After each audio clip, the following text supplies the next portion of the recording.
Infelizmente hoje a NR, norma regulamentadora, ela só é aplicada diretamente para empresas regidas por CLT, tá? Mas, com certeza, está sendo travada uma batalha para que essa lei seja ampliada. Não temos mais dúvidas. Ok. Agora valeu, Tatiana. Agora valeu, né? Pegou o acelerador, botou na ladeira e subiu. Emendou as perguntas aí. Então vamos lá. Volta lá, Billy, pra gente.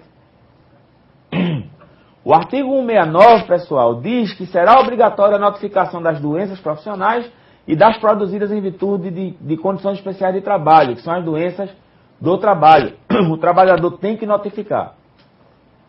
O artigo 170, as edificações deverão obedecer os requisitos técnicos que garantam perfeita segurança aos que nelas trabalhem. Esse artigo 170, nós puxamos para a NR8, que trata de edificações. Ela mostra como se deve ser o piso, o pé direito tem que ter no mínimo aí 3 metros, ventilação, iluminação, e assim vai. Artigo 171, os locais de trabalho deverão ter no mínimo 3 metros de pé direito, como eu acabei de falar, assim considerada a altura livre do piso ao teto.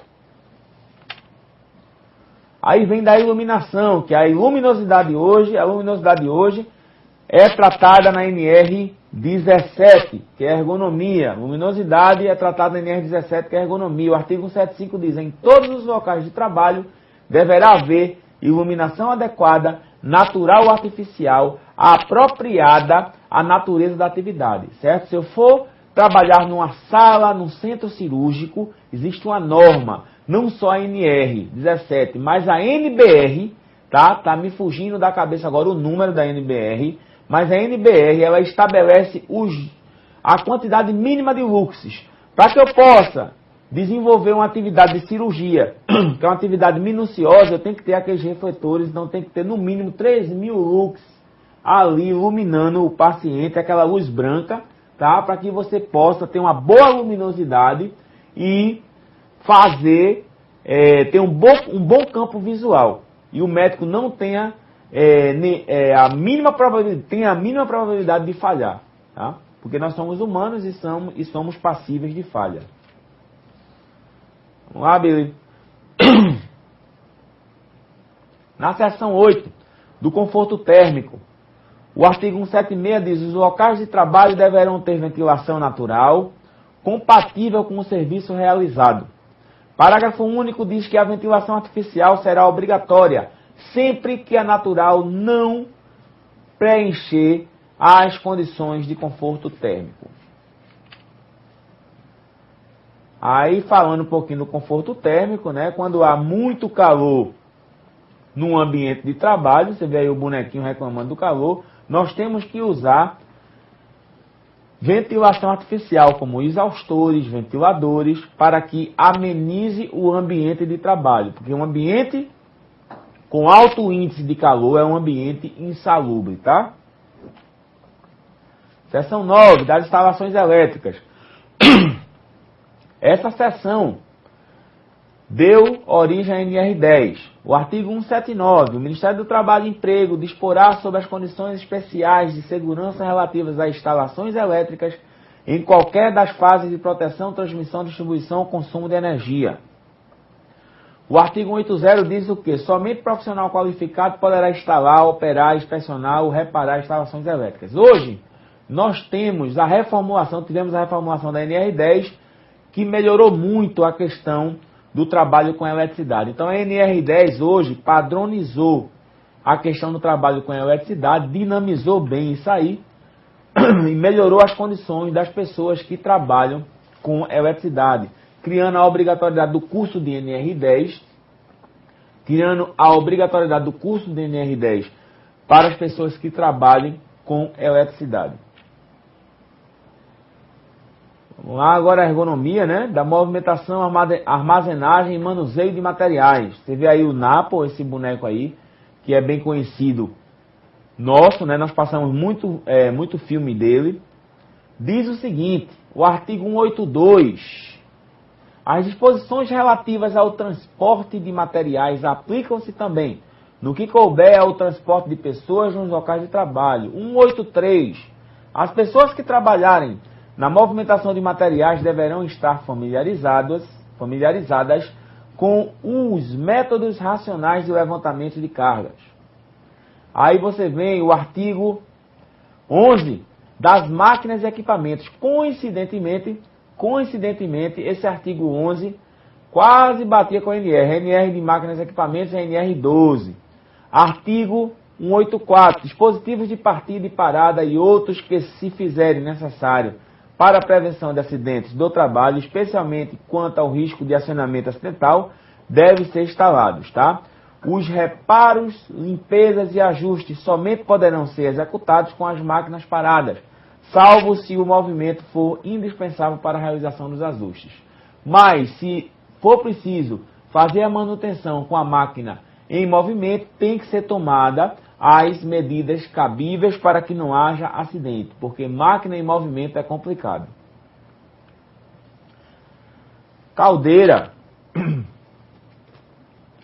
Seção 12, caldeira e vasos sob pressões, né? Caldeiras, fornos e recipientes sob pressão. Aí eu trato de duas NRs. NR 13, que é caldeiras e recipientes sob pressão, vasos sob pressão, e fornos, que é a NR 14. Artigo 187 diz: as caldeiras, equipamentos e recipientes em geral que operem sob pressão deverão dispor de válvulas e outros dispositivos de segurança que evitem que seja ultrapassada a pressão interna de trabalho compatível com a sua resistência, tá? A pressão máxima permitida, certo? De trabalho. Aí vem NR15, que aí na seção 13 do artigo 5, né? Da lei 65, fala o seguinte: o artigo 169 diz: serão consideradas atividades ou operações insalubres aquelas que, por sua natureza, condição ou métodos de trabalho, exponham os empregados a agentes nocivos à saúde, acima dos limites de tolerância fixados em razão da natureza e da intensidade do agente e do tempo de exposição aos seus efeitos. O artigo 198, aí vem, né, a questão da prevenção da fadiga. A seção 14 é de 60 quilogramas, o peso máximo que um empregado pode remover individualmente, ressalvadas as disposições relativas ao trabalho do menor e da mulher. Lembre-se que mulher e menor têm uma carga de peso menor. Artigo 199.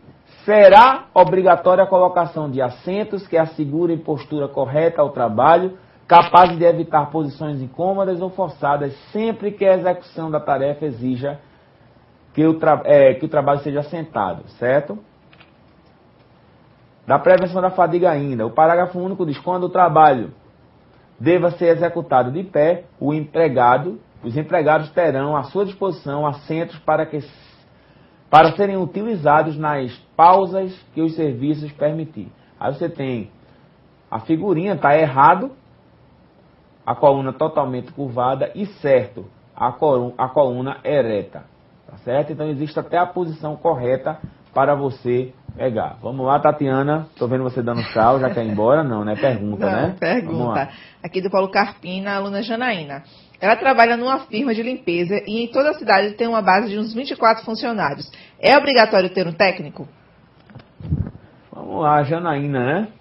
Janaína, nós temos que ver aí e fazer os parâmetros, tá certo? Primeiro, qual o grau de risco? Você tem que pegar o KNAI dessa sua empresa, ir na NR, tá certo? Descobrir o grau de risco dessa empresa. Depois do grau de risco, você vê a quantidade total. Ela tá sempre... Tá aí, né, a Janaína, né? Cadê a Janaína? Cadê você, Janaína? Fala com a gente aí, dá um tchauzinho. Cadê Janaína? Janaína tá com vergonha, é? Agora. Então, veja só, Janaína, você tem que ver a quantidade total de funcionários. Se esses funcionários, você diz, em cada cidade tem 24, 25 funcionários. Vamos ver se eles estão no mesmo CNPJ. Se eu estiver no mesmo CNPJ, aí você, mesmo que eu esteja, vamos supor, eu tenho 25 em Condado, 25 funcionários está em Recife. Eu tenho mais 30 funcionários em Caruaru. Tenho mais 50 ou 60 em Olinda. Então, somando, todos pertencem à mesma empresa, a Tatiana Limpeza S.A. Aí o que é que acontece? Eu vou somar, vamos supor que deu 101 funcionários. E o seu grau de risco, se for de limpeza e conservação, dependendo, ele vai variar de 2 ou 3. Tem que ver o KNAI.